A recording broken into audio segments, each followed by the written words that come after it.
Frați și surori, vă urăm bun venit la această transmisiune specială pentru tinerii adulți. Ne face mare plăcere să avem ca participanți din următoarele zone ale lumii: Europa, Est, Europa, Africa și Orientul Mijlociu.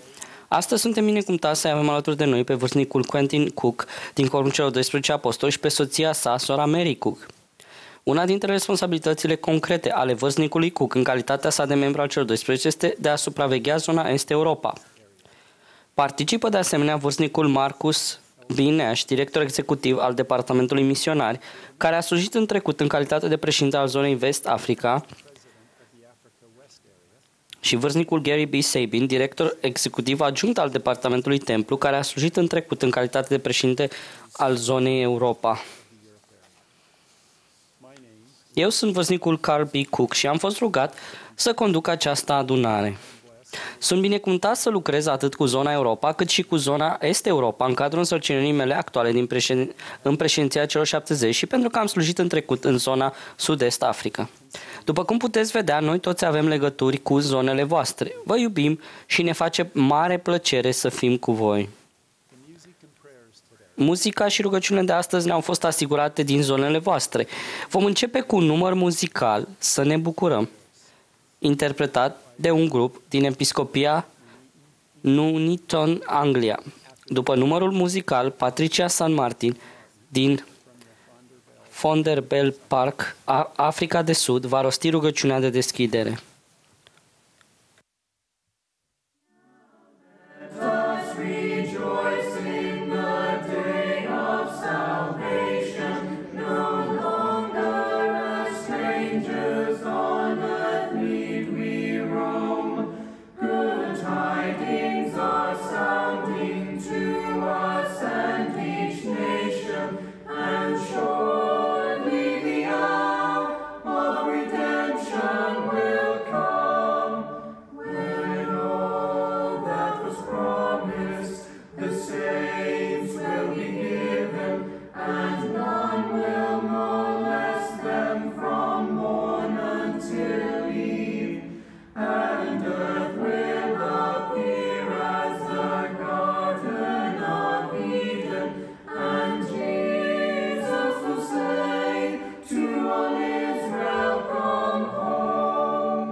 Our dear Heavenly Father, Dragul nostru Tată Ceresc, suntem recunoscători că ne-am adunat aici, sub forma acestui grup internațional de tineri adulți și pentru ocazia pe care o avem de a-i putea auzi pe slujitorii Tăi. Suntem atât de recunoscători pentru mesajele pe care urmează să le auzim în această seară, pentru spiritul pe care urmează să-l simțim și ne rugăm ca noi să fim receptivi și ca inima și mintea noastră să fie deschise la mesajele pe care dânsii au venit să le împărtășească. Ne rugăm ca Tu să ne ajuți să simțim spiritul, să putem primi revelație personală și să putem acționa pe baza ei. Și să putem identifica unde va trebui să facem schimbări și să mergem mai departe pe cărarea legămintelor.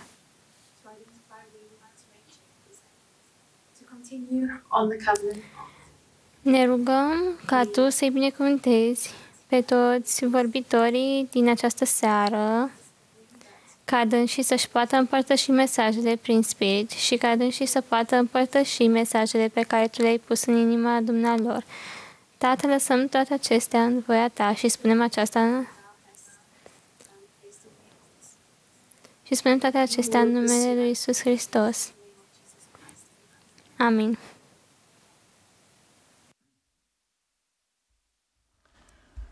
Thank you for that beautiful music. Vă mulțumim pentru muzica frumoasă și rugăciunea spusă din inimă. Vărsnicul Quentin Cook a fost susținut în calitate de membru al Cornul celor 12 apostoli al Bisericii lui Iisus Hristos a Sfinților din zilele din urmă, în data de 6 octombrie 2007. Chemat în calitate de autoritate generală în 1 aprilie anului 1996, dânsul a slujit în al doilea Cornul al celor 70, în primul Cornul al celor 70 și în președinția celor 70. Înainte a slujit în președinția zonei în Filipine, în calitate de președinte al zonei Insulele Pacificului și al zonei Nord-Vest, America de Nord, și în calitate de director executiv al Departamentului Misionar.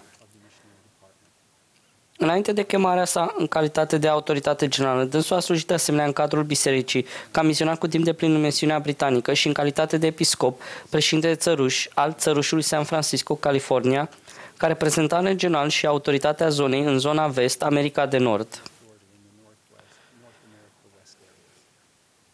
Sora Mary Gaddy Cook s-a născut în Garland, Utah, avându-i ca părinți pe Malcolm Sevier și Vena Kirkham Gaddy. A crescut în Logan, Utah. Dânsa s-a căsătorit cu Quentin L. Cook în data de 30 noiembrie 1962 în templul Logan. Dânsii au 3 copii și 11 nepoți. Sora Cook a slujit în calitate de președintă a tinerilor fete la nivel de țăruș, consilier în cadrul societății de adunare, învățătoare la seminar, dirijare la societatea primară și învățătoare în cadrul tuturor organizațiilor auxiliare. Dânsa a slujit de asemenea alături de soțul dânsei când dânsul a slujit în președinția zonei Filipine și zonei Insulele Pacificului. Mai întâi vom avea plăcerea să o ascultăm pe sora Mary Cook. Dânsa va fi urmată de un număr muzical, Măreț tu ești, interpretat de Boia mei Topali din Tirana, Albania. După numărul muzical vom avea onoarea să-l ascultăm pe vârstnicul Quentin L. Cook. După cuvântarea vârstnicului Cook și cea a surorii Cook, îi vom asculta pe vârstnicul Marcus B. Nash, care apoi va fi urmat de vârstnicul Gary B. Sabin. După cuvântarea vârstnicului Sabin vom asculta cuvintele de încheiere ale vârstnicului Quentin L. Cook. După cuvintele de încheiere ale văsnicului Cook vom avea un număr muzical de încheiere, Mulțumim ție, Dumnezeul nostru, interpretat de Episcopia pentru tineri adulți necăsătoriți, Nanton, Anglia. Apoi Michael Hawkins din Reading, Anglia, va rosti rugăciunea noastră de încheiere. Sora Cook.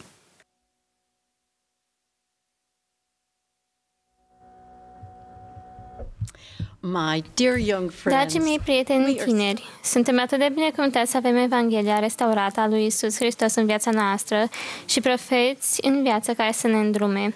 Programa susținută de biserică și concentrată asupra căminului a fost pentru noi în timpul acestei pandemii ceva trimis de Dumnezeu. Indiferent de circumstanțele noastre, în calitate de fiice și fii prea iubiți ai Tatălui nostru Ceresc, noi, în fiecare în parte, ne aducem până la capăt salvarea. Noi, fiecare în parte, facem parte dintr-o familie și toți suntem ucenici ai lui Iisus Hristos. În Biserica lui Iisus Hristos a Sfinților din zilele din urmă, toți suntem bineveniți, este nevoie de toată lumea și toți au un sentiment de apartenență. Și noi, fiecare în parte, avem o mare lucrare de făcut. În Doctrină și Legăminte 64:33 citim: nu obosiți de a face bine, deoarece voi puneți temelia unei mari lucrări. Președintele Russell M. Nelson a definit această mare lucrare pentru noi: oricând facem orice care ajută pe oricine, de oricare parte a vălului, să facă legăminte cu Dumnezeu și să le țină, noi ajutăm la adunarea lui Israel. Închei citatul. Cu siguranță trăim într-o perioadă grea, avem de-a face cu o pandemie la nivel mondial, frământare socială și politică, cu secularism care devine din ce în ce mai răspândit, iar unii oameni își pierd credința în Dumnezeu. Putem să stăm fermi și neclintiți în credința noastră în Iisus Hristos, în timp ce lumea se învolburează în jurul nostru. Președintele Russell M. Nelson ne îndrumă și ne încurajează într-o astfel de perioadă. Dânsul ne-a învățat despre scopul nostru astfel: noi facem invitația de a veni la Hristos și de a participa la planul etern al lui Dumnezeu. Este o invitație de a participa la rânduielile, legămintele și binecuvântările din Templul Sfânt alături de membrii familiei noastre, din trecut, prezent și viitor. Acesta este obiectivul nostru, de aceea avem muncă misionară. Noi, fiecare în parte, putem să realizăm aceasta, indiferent de statutul nostru. Noi predăm despre familia eternă, ideală, și toți ne străduim să atingem acest ideal. Realitatea este uneori cu mult sub așteptări, dar ne ținem strâns de binecuvântările și promisiunile asociate familiei eterne ideale. Când țineți poruncile lui Dumnezeu, așa cum citim în Cartea lui Mormon, regele Beniamin promite că sunteți binecuvântați în toate lucrurile, atât cele lumești cât și cele spirituale. Și dacă voi vă mențineți cu credință până la sfârșit, atunci sunteți primiți în cer și locuiți cu Dumnezeu într-o stare de fericire fără de sfârșit. Moroni ne spune că scopurile veșnice ale Domnului vor continua până când toate făgăduințele lui vor fi împlinite. Eu mă țin strâns de aceste promisiuni. În copilărie, realitatea mea nu semăna deloc cu acest scop suprem. Părinții mei au avut o căsnicie zbuciumată, ei s-au despărțit o perioadă de 2 ani, când eu aveam 8 ani, apoi au fost din nou împreună. Dar după mai mulți ani, după ce Quentin și cu mine ne-am căsătorit, tatăl meu și-a rezolvat problemele și a devenit membru activ al bisericii. Am fost invitată să mă alătur împreună cu sora mea mai mică atunci când părinții noștri au fost pecetluiți ca familie eternă în templul Logan. Am învățat multe prin intermediul acestei experiențe trăite. Am învățat să fiu răbdătoare și să mă încred în Domnul. Am crezut mereu și aveam o mărturie puternică. Știam că îmi doream un cămin în care să existe preoție activă. Știam că îmi doream o căsătorie în templu și am făcut ce am putut pentru a mă asigura că eram demnă de templu. Înțeleg că noi ne creăm fericirea și putem găsi bucurie dacă trăim potrivit Evangheliei lui Iisus Hristos. Ne ținem strâns de legămintele noastre și ne concentrăm asupra altora în loc să ne concentrăm asupra noastră. Când trăim în mod neprihănit în cadrul familiei noastre, când slujim altora, când ne îndeplinim chemările și slujim cu credință și sârguință în cadrul lor, când iubim, împărtășim și invităm și când participăm la munca din templu și lucrăm la istoria familiei, suntem implicați în lucrarea de salvare și exaltare. Ne putem birui toate încercările pe măsură ce ne concentrăm asupra lucrării sale și ținem poruncile sale. Dragii mei prieteni tineri, fie ca noi să facem cu voioșie toate lucrurile care stau în puterea noastră și atunci putem sta neclintiți cu cea mai mare siguranță pentru a vedea salvarea lui Dumnezeu și brațul său dezvăluit. Depun mărturie că Iisus Hristos este Salvatorul și Mântuitorul nostru. El a restaura biserica sa cu rânduielile și legămintele preoției, pentru a ne aduce înapoi în prezența Tatălui Ceresc. El ne-a invitat cu generozitate să-L ajutăm în această mare lucrare de salvare, în timp ce ea continuă.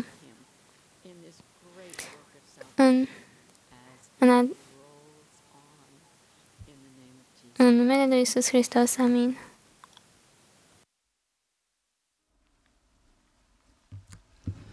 Thank you for that beautiful rendition. Mulțumesc pentru acest cântec frumos. Mary și cu mine suntem fericiți să fim aici și suntem de asemenea optimiști în legătură cu viitorul vostru. Cu toate acestea, în aceste vremuri de încercare, este important ca voi să vă întăriți credința în timp ce vă confruntați cu încercările vieții. Acesta este titlul mesajului meu. În doctrina Bisericii lui Iisus Hristos a Sfinților din zilele din urmă, noi încurajăm generația care se ridică și tinerii adulți să-și întărească credința și progresul spiritual, social, fizic și intelectual. Când vorbesc despre credință, vorbesc despre credința în Domnul Iisus Hristos. Provocarea pentru tinerii adulți este de a găsi timp pentru a progresa spiritual în timp ce dobândesc cunoașterea și îndemânările necesare pentru a asigura cele necesare pentru ei și familia lor. Credința și dobândirea de îndemânări și cunoaștere necesită, în mod egal, atât efort cât și devotament. Nu ne putem aștepta să avem credința drept element central al vieții noastre dacă toate eforturile noastre sunt depuse pentru a dobândi îndemânări, cunoaștere, bani, pentru a face sporturi, a avea hobby-uri sau alte preocupări. Văznicul Legrand Richards, pe atunci membru al Vormului celor 12 apostoli, obișnuia să spună povestirea despre un om care locuia în partea de sud a Statelor Unite și care vindea plăcinte cu iepure. El avea o afacere importantă și făcea un număr mare de plăcinte. La un moment dat, oamenii au devenit suspicioși în legătură cu faptul că plăcintele conțineau carne de cal. A fost acuzat că făcea reclamă falsă. Inițial, a negat că plăcintele conțineau carne de cal, dar în urma interogatoriului, a recunoscut că da, aveau și puțină carne de cal. Ca urmare a continuării interogatoriului, el a recunoscut în cele din urmă că plăcintele conțineau jumătate cal și jumătate iepure. Când a fost întrebat ce dorea să spună cu jumătate cal și jumătate iepure, el a spus un cal și un iepure. Unii dintre noi dorim să avem credința drept element central al vieții noastre, dar ea nu ne captează atenția. Este porția de iepure din plăcintă. Permiteți-mi să vă împărtășesc 5 principii care cred că sunt esențiale când puneți credința în Domnul Iisus Hristos în centrul vieții voastre, pe măsură ce căutați cu sârguință să dobândiți îndemânările și cunoașterea necesare pentru a vă îndeplini responsabilitățile în calitate de tineri adulți. Primul. Înțelegeți că într-adevăr există o poziție în toate lucrurile. Alegerile pe care le faceți sunt vitale. Alegerea este un cuvânt cu o foarte mare greutate. Cei mai mulți dintre voi sunteți în acea etapă a vieții în care aveți numeroase opțiuni privind unele dintre cele mai importante alegeri pe care le veți face vreodată. Cum vă veți trăi viața? În cazul celor necăsătoriți, cu cine vă veți căsători? Vă veți căsători în templu? Veți studia pentru a dobândi mai multă educație sau instruire? Unde? Ce fel de loc de muncă veți căuta? Veți avea copii? Multe dintre aceste hotărâri sau alegeri vor trebui luate în curând. Cele mai multe în următorii câțiva ani. Alegerile pe care le veți face sunt cheia viitorului și fericirii voastre. Trăim într-o perioadă în care aproape fiecare alegere este dezbătută și disecată. Toate propunerile neprihănite sau principiile neprihănite sunt aproape imediat combătute de mulți.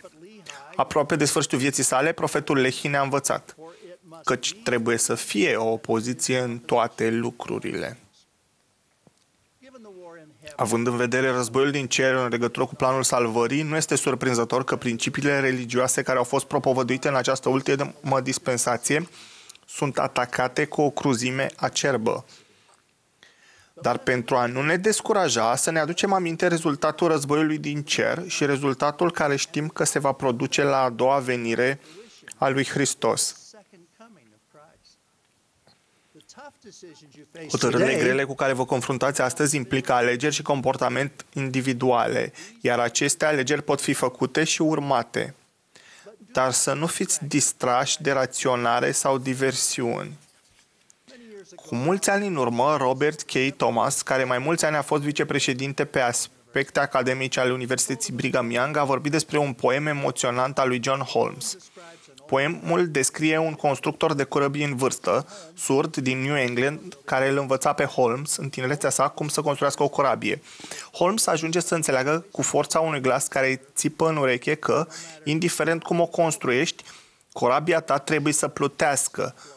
Nu-i poți explica oceanului. Datorită Evangheliei restaurate a lui Iisus Hristos, știm că suntem răspunzători pentru alegerile noastre și știm, de asemenea, că vom da socoteală în fața Salvatorului. Trebuie să facem alegeri bune în fiecare zi și să nu raționăm sau să deviem. Președintele meu de misiune m-a învățat, când eram de vârsta voastră, că hotărârile sau alegerile mici de zi cu zi sunt cele care sunt importante.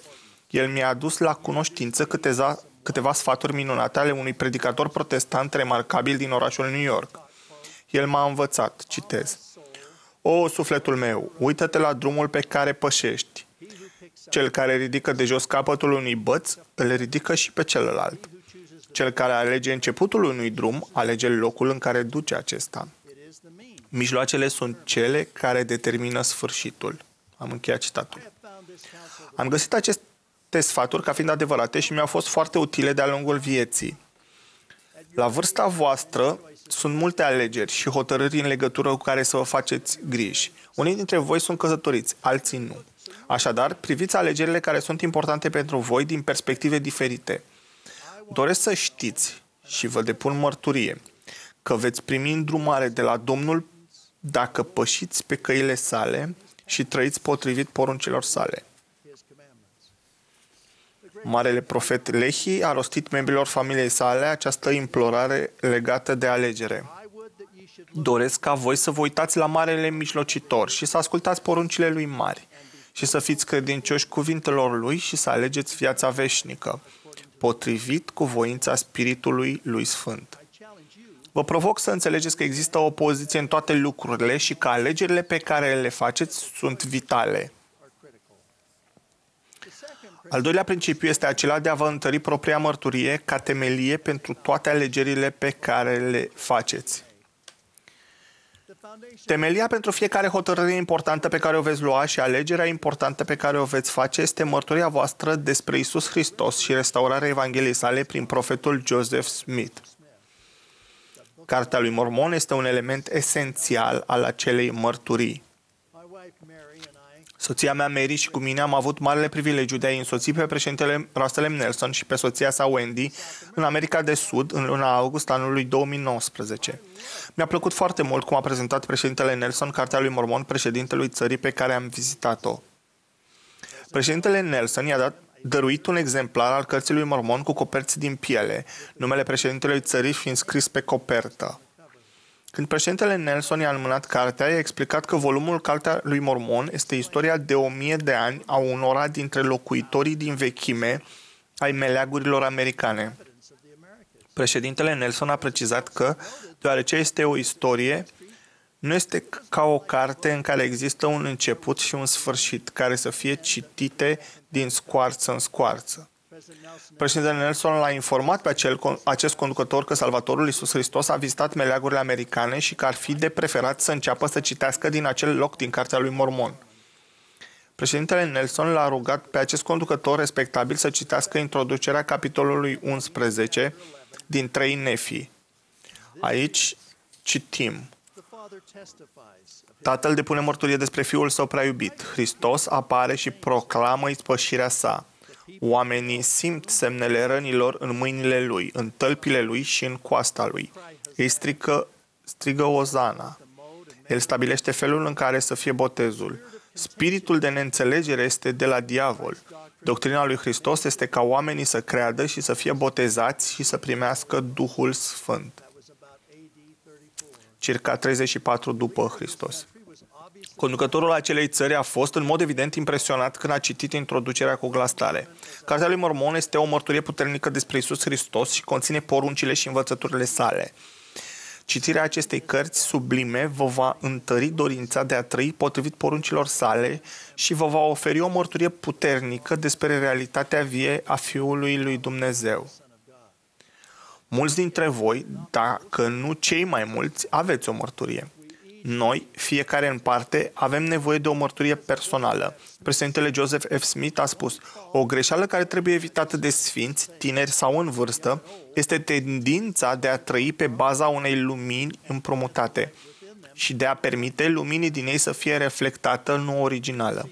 Heber C. Kimball, care a fost consilier al lui Brigham Young, a spus acest lucru astfel: va sosi vremea în care niciun bărbat și nicio femeie nu vor putea să reziste pe baza luminii împrumutate. Fiecare va trebui să fie îndrumat de lumina din lăuntrul său. Dacă nu o aveți, cum veți putea rezista? Dacă nu o aveți, nu veți rezista. Prin urmare, căutați mărturia despre Isus și țineți-vă strâns de ea, astfel încât când va sosi vremea încercării, să nu vă potigniți și să cădeți. Pentru mine este interesant că Heber C. Kimball, din prima președinție, a rostit acest mesaj în anul 1867, la 23 de ani după martiriul profetului Joseph Smith. O întreagă generație a crescut după moartea lui Joseph. Ei nu au auzit mărturia personală a lui Joseph despre prima viziune. Pe parcursul tuturor încercărilor din Kirtland, Missouri și Nauvoo, Heber a rămas credincios lui Joseph și proprii mărturii despre Salvator, care l-a susținut. Cea de-a 76-a secțiune din Doctrine și Legăminte face referire la cele 3 grade de glorie și compară gloria celestială cu soarele. Apoi compară gloria terestrială cu luna. Este interesant că soarele are propria lumină, dar luna este o lumină reflectată sau o lumină împrumutată. Vorbind despre împărăția terestrială, versetul 79 afirmă: aceștia sunt aceia care nu sunt curajoși în mărturia despre Isus. Nu putem să dobândim gloria celestială și să trăim în prezența lui Dumnezeu Tatăl pe baza unei lumini împrumutate. Avem nevoie de propria mărturie despre Isus. Aveți nevoie de propria mărturie. Viața religioasă, studiul Evangheliei și rugăciunea sinceră vă vor ajuta în eforturile voastre de a vă întări mărturia. Confirmarea spirituală din partea Duhului Sfânt este o experiență apreciată. Pavel, Nefi, Alma, Joseph Smith și alții au văzut îngeri. Astfel de manifestări sunt rare. Tipul de impresii spirituale pe care eu le descriu sunt mult mai obișnuite. Impresiile de la Duhul Sfânt sunt la fel de importante ca manifestările angelice. Președintele Joseph Fielding Smith a spus: impresiile asupra sufletului care vin de la Duhul Sfânt sunt mult mai semnificative decât o viziune. Este când Spiritul vorbește Spiritului, iar amprenta lăsată asupra sufletului este mult mai greu de șters. Vă sfătuiesc să vă întăriți propria mărturie ca temelie pentru toate alegerile pe care le faceți. Al treilea principiu este de a căuta cunoaștere cu sârguință, în mod înțelept și cu umilință. Doctrina Domnului este unică și fără echivoc în legătură cu rolul inteligenței și importanța educației și cunoașterii. În secțiunea 93 din Doctrine și Legăminte suntem învățați cele ce urmează. Adevărul este independent. El este cunoașterea lucrurilor așa cum sunt și așa cum au fost și așa cum o să fie. Slava lui Dumnezeu este inteligența sau, cu alte cuvinte, lumina și adevărul. Exercitarea libertății noastre de a alege pentru a găsi lumină și adevăr este esențială. În căutarea atât a credinței cât și a cunoașterii, trebuie de asemenea să rămânem umili. Cei care au dobândit o măsură importantă de cunoaștere de specialitate își pierd perspectiva legată de ceea ce ei nu știu. În calitate de experți, ei acordă cunoașterii, îndeosebi cunoașterii din domeniul lor de expertiză, o importanță nejustificată. Ei devin mândri și nu mai sunt umili. În 2 Nefi 9:28 citim: O, acel plan șiret al celui rău! O, vanitatea și fragilitatea și nebunia oamenilor! Atunci când sunt învățați, ei cred că sunt înțelepți și nu ascultă de sfatul lui Dumnezeu. Pavel i-a descris lui Timotei astfel: învață întotdeauna și nu pot ajunge niciodată la deplina cunoștință a adevărului. Un motiv pentru care să fim umili în ceea ce privește cunoașterea acela că mare parte a ei este supusă schimbării. Prietenii mei din diferite domenii ale ingineriei au spus că informațiile pe care cineva le învață astăzi vor fi învechite după câțiva ani. Menținerea unui anumit grad de umilință în legătură cu domeniul de expertiză al cuiva este importantă. Scripturile încurajează cunoașterea despre lucruri care sunt atât în cer, cât și pe pământ și sub pământ.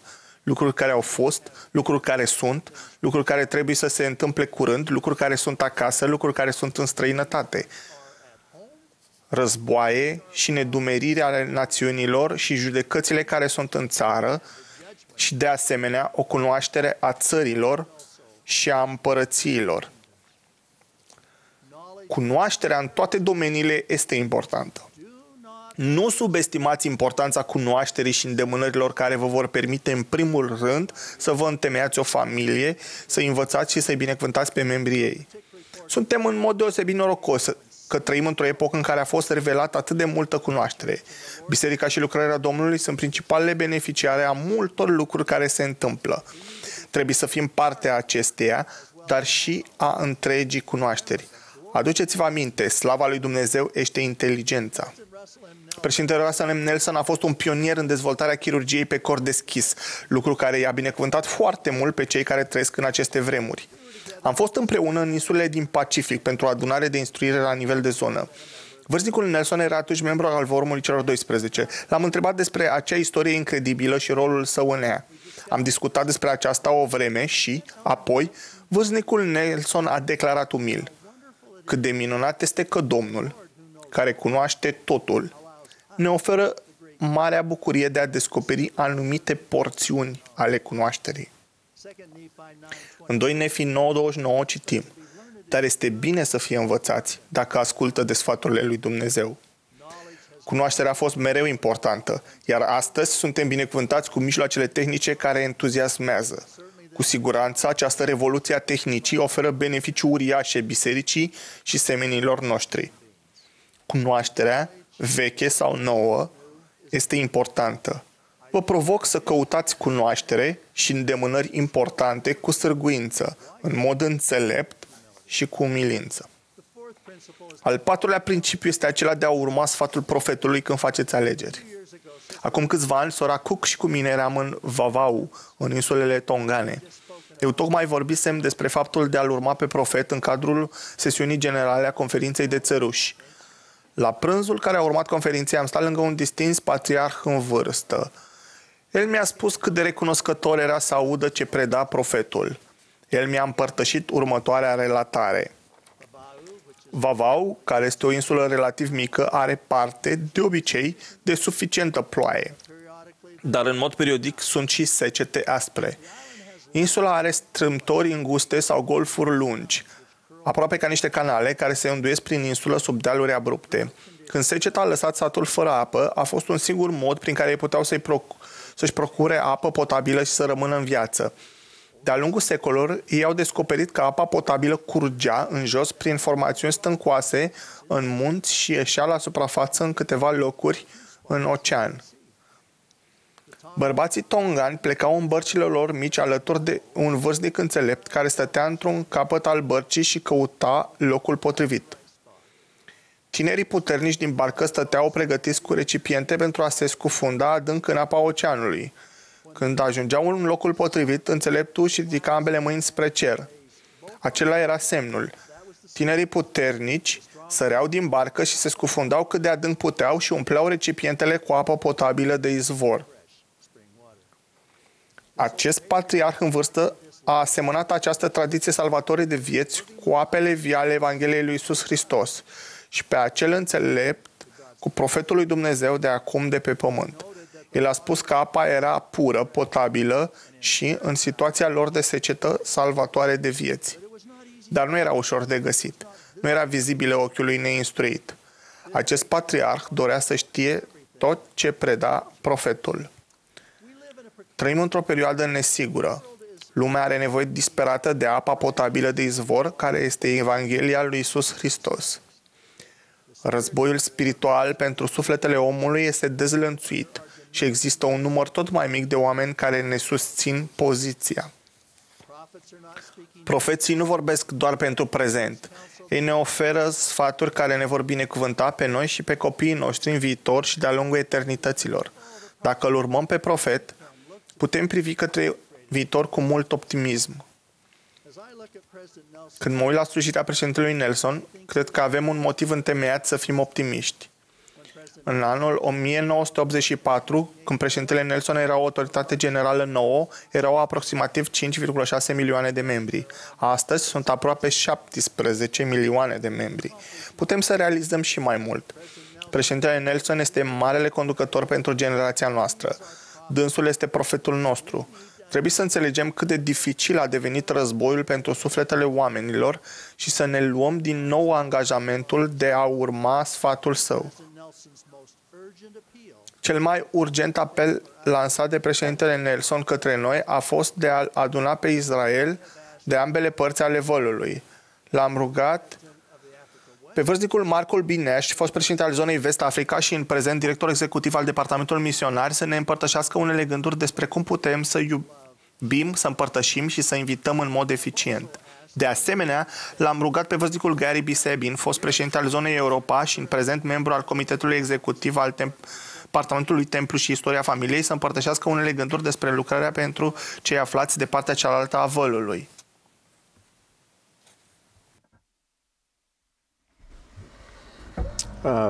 Brothers and sisters, we have Frați și been surori, so well taught am fost by atât de elder bine învățați astăzi de către vârstnicul și sora Cook și sper că am luat notițe, eu am făcut acest lucru. Vă transmit dragostea și afecțiunea mea, vouă tuturor celor din Africa de Vest, unde sora Nen și cu mine am locuit și am slujit alături de voi aproape 4 ani. O, cât de mult vă iubim și cât de dor ne este de voi. Sora Nen și cu mine am îndeplinit recent însărcinări în zona Europa. Ne-am întâlnit cu sfinți și misionari în țara Galilor, Londra și Copenhaga, dar și în Cehia și Slovacia, unde am fost binecuvântați să vă întâlnim și să ajungem să vă iubim pe atât de mulți dintre voi. Când aveam 19 ani, am trăit o experiență care m-a făcut să mă întreb în rugăciune de ce, printre alte lucruri, am fost binecuvântat să cunosc Evanghelia când atât de mulți nu o cunosc. Mi se părea nedrept. Ca răspuns la rugăciunea mea stăruitoare și ca urmare a cugetării, am auzit spuse în mintea mea următoarele cuvinte. Ei bine, Marc, acolo unde s-a dat mult, el nu a terminat fraza și nici nu era nevoie, deoarece cunoșteam continuarea ei. Cui s-a dat mult, îi se va cere mult. Inima mi s-a umplut de recunoștință și de un simț al responsabilității. Mi-am dat seama că îi datoram Domnului viața mea, loialitatea mea, inima mea, cugetul meu și tăria mea. Eu și cu dumneavoastră am fost binecuvântați în mod asemănător. Așadar, ce ne cere Domnul nou celor cărora ni s-a dat mult? Eu cred că este o cerință calitativă, nu cantitativă, căci ce ne cere El sunt inima noastră și o minte dornică. El, cel care îi iubește perfect pe toți copiii săi, se așteaptă ca noi, fiecare în parte, care suntem binecuvântați să cunoaștem Evanghelia, să-L iubim mai întâi pe Dumnezeu și apoi pe aproapele nostru. Și ne poruncește. Și citez, ține sus lumina, pentru ca aceasta să lumineze lumea. Iată, eu sunt lumina pe care voi o veți ține înălțată, ceea ce voi m-ați văzut pe mine că fac. Voi vedeți că eu am poruncit ca nimeni dintre voi să nu plece, ci v-am poruncit ca să veniți la mine pentru ca să puteți simți și vedea. Tot astfel trebuie să faceți voi în lume. Și acela care va încălca această poruncă va suferi el însuși să fie dus în ispită. Lumina Evangheliei îl protejează pe cel care ține sus lumina de ispită și, desigur, îi binecuvântează pe cei care vin la lumină. Cum ținem sus lumina Evangheliei? Este simplu. Îi iubim pe Dumnezeu și pe aproapele nostru. Împărtășim altora ce știm, ce facem și de ce avem parte când trăim potrivit Evangheliei. Și îi invităm să vină și să vadă, să vină și să ajute ajute și să vină și să facă parte. Ginerele meu era student la medicină și avea 24 de ani când a simțit că trebuia să facă mai mult pentru a ține sus lumina Evangheliei. El s-a rugat în legătură cu aceasta. Într-o dimineață, în timp ce călătorea cu autobuzul către școală, s-a așezat lângă cineva din Taiwan, care s-a întâmplat să fie de asemenea student la aceeași facultate. Matthew, ginerele meu, l-a întrebat cum era. Bărbatul din Taiwan, numele lui este Robert, a răspuns că se simțea singur și trist în acea dimineață.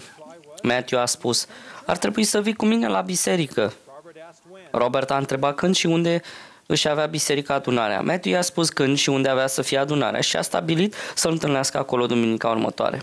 Robert a venit la biserică și în acea duminică s-a întâmplat ca 2 surori misionare care vorbeau mandarină să vină la episcopia lor, iar Matthew Lee l-a prezentat pe Robert. Pe scurt, Robert a fost învățat de misionari, a fost botezat și a devenit un prieten drag al lui Matthew și al familiei lui, a fiicei mele Rebecca. Robert a absolvit facultatea și s-a întors la soția lui în Taiwan. El i-a vorbit despre ce a învățat despre Salvator și Evanghelia sa când a fost plecat la școală, iar ea s-a alăturat de asemenea bisericii. Ei sunt și astăzi membri activi. Această experiență trăită a adus cu sine prietenie, bucurie și puterea cerului atât lui Matthew și familiei lui, cât și lui Robert și familiei sale. Frați și surori, voi repeta 3 verbe, cuvinte care implică acțiune. Iubiți, împărtășiți, invitați. Trăiți viața ca ucenic credincios al lui Hristos și membru al Bisericii lui Iisus Hristos a Sfinților din zilele din urmă. Împărtășiți-o și invitați o altă persoană să vi se alăture. Cei pe care invitați vor vedea lumina, vor simți căldura ei.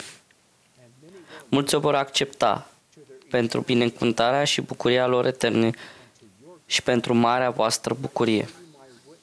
Vă depun mărturia mea că aceasta este Biserica lui Iisus Hristos. El este lumina, viața acestei lumi și trebuie să ne apropiem mai mult de acea lumină și acea viață, pe măsură ce invităm pe alții să ni se alăture. Și am spus toate acestea în numele lui Iisus Hristos. Amin.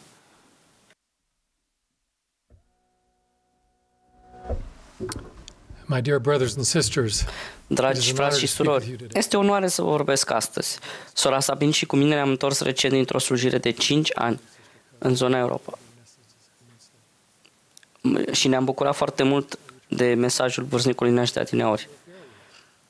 Ne-am întors din această slujire de 5 ani în Europa, în zona Europa, și avem amintiri foarte plăcute legate de timpul petrecut alături de voi. În zona Europa sunt membri în 39 de țări care au culturi și limbi diferite. Astăzi, de asemenea, ni se alătură multe alte țări din zona Est Europa, Africa și Orientul Mijlociu. Fiecare țară și cultură reprezintă un fir minunat în tapiseria Bisericii lui Iisus Hristos, în care inimile noastre sunt întrețesute la oaltă în dragoste.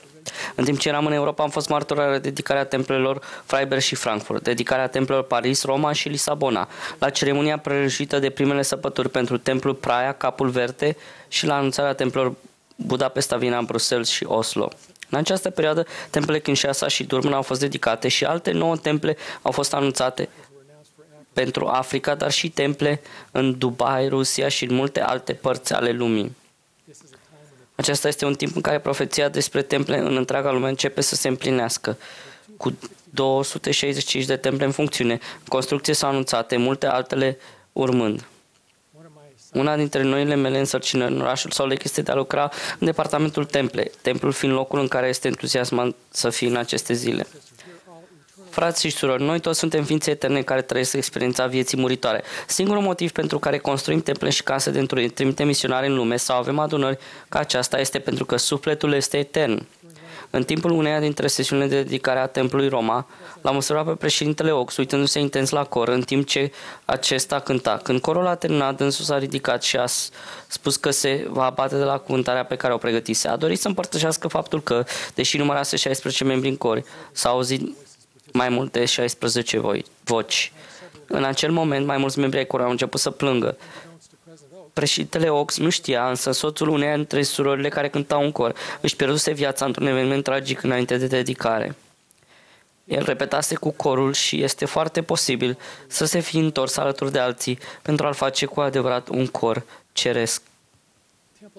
Templele sunt dovada dragostei pe care Tatăl nostru Ceresc o are pentru copiii săi. El dorește ca toți copiii săi să se întoarcă acasă și va oferi tuturor ocazia de oricare parte a vălui de a face și de a ține legămintele necesare pentru a face astfel.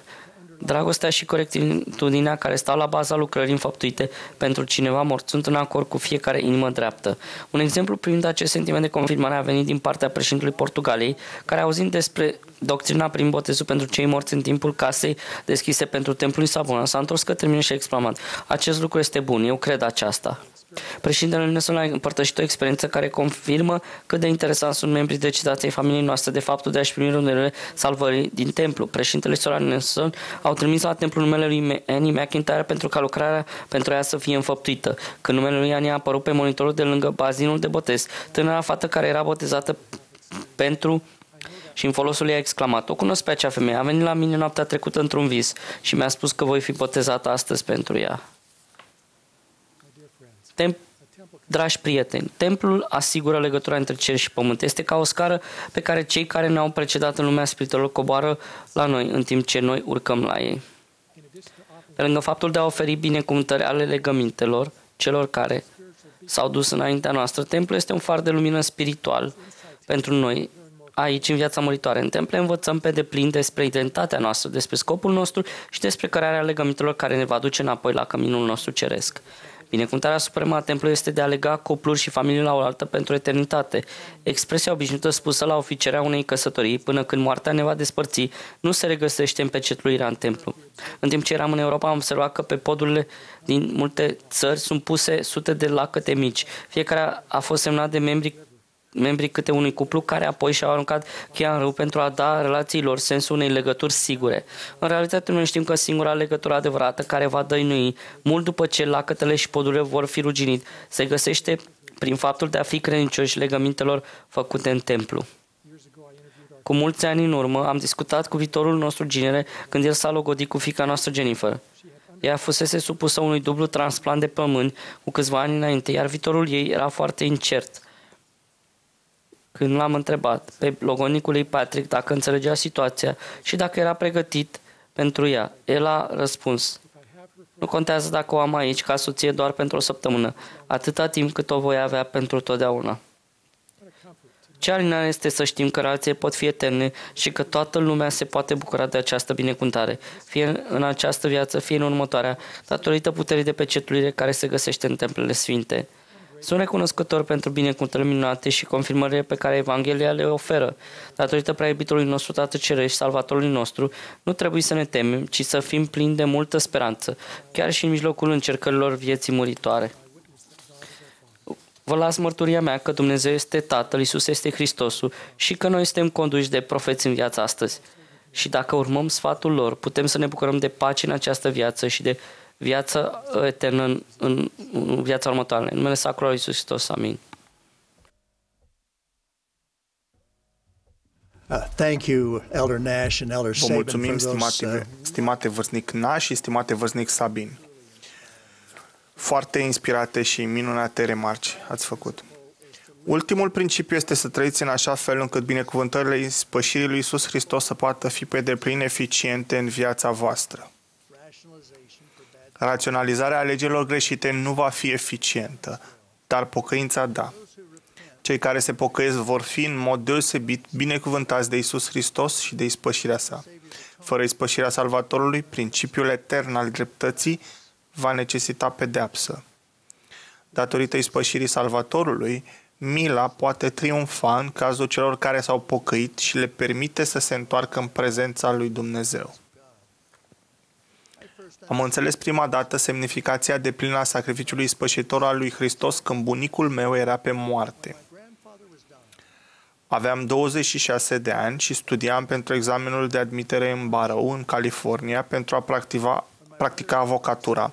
Când mama m-a sunat și mi-a spus că, dacă voiam să-mi văd bunicul înainte ca el să moară, trebuia să merg în Utah.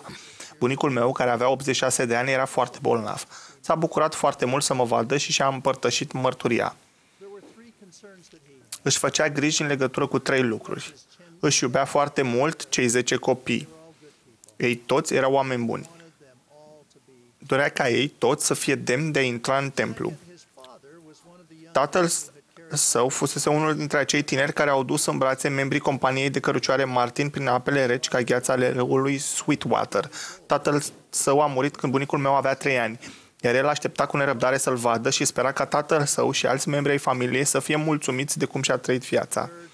În cele din urmă, și cel mai important, el mi-a spus că aștepta cu nerăbdare să-l întâlnească pe Salvator.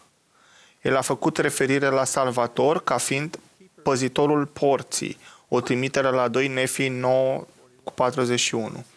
Mi-a spus că spera că se pocăise suficient de mult pentru a fi pregătit să aibă parte de mila Salvatorului. Noi toți am păcătuit și doar prin ispășirea Salvatorului putem să avem parte de milă și să trăim în prezența lui Dumnezeu. Chiar și astăzi îmi pot aduce aminte marea dragoste pe care bunicul o avea pentru Salvator și aprecierea pe care o avea față de ispășirea Salvatorului. Președintele Gordon B. Hinckley ne-a învățat: după ce toate s-au spus și s-au făcut, după ce toată istoria este analizată, după ce adâncurile cele mai mari ale minții omenești au fost explorate, nimic nu este atât de minunat, de maestos, de extraordinar ca acest act de îndurare. Am parcurs cu voi 5 principii importante pe care să le urmați pe măsură ce vă întăriți credința în Domnul Iisus Hristos când vă confruntați cu încercările vieții. 1. Înțelegeți că într-adevăr există opoziție în toate lucrurile. Alegerile pe care le faceți sunt vitale. 2. Întăriți-vă propria mărturie ca temelie pentru toate alegerile pe care le faceți. 3. Căutați cunoaștere cu sârguință, în mod înțelept și cu umilință. 4. Urmați sfatul profetului când faceți alegeri. 5. Trăiți în așa fel încât binecuvântările ispășirii lui Iisus Hristos să poată fi eficiente în viața voastră. Eu personal depun mărturie despre divinitatea Salvatorului și realitatea ispășirii sale. Și sper că vă veți gândi, cu ajutorul rugăciunii, la alegerile importante pe care urmează să le faceți. În numele sacru al lui Iisus Hristos. Amin.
Dear Heavenly Father, we thank you for the opportunity that we've had. Dragă Tată Ceresc, îți mulțumim pentru ocazia pe care am avut-o de a auzi astăzi vorbitori care au fost chemați să ne transmită mesajele care avem nevoie să le auzim în acest moment. Te rugăm, Tată Ceresc, să ne permiți să luăm aceste instrucțiuni și să le punem în practică în viața noastră de zi cu zi. Te rugăm să-i binecuvântezi pe toți cei care nu vor auzi sau care nu pot auzi aceste mesaje, iar noi să putem ajunge la ei și să le împărtășim Evanghelia. Te rugăm să-i binecuvântezi pe toți cei care sunt bolnavi și suferinți în această perioadă. Și te rugăm să-i binecuvântezi pe toți cei care sunt singuri și au nevoie de dragostea Salvatorului să intre în viața lor. Te rugăm să ne ajuți ca biserică să putem ajunge la ei și să le putem sluji, să-i putem iubi și binecuvânta pe cei din comunitățile noastre. Și spunem aceste lucruri în numele lui Iisus Hristos. Amin.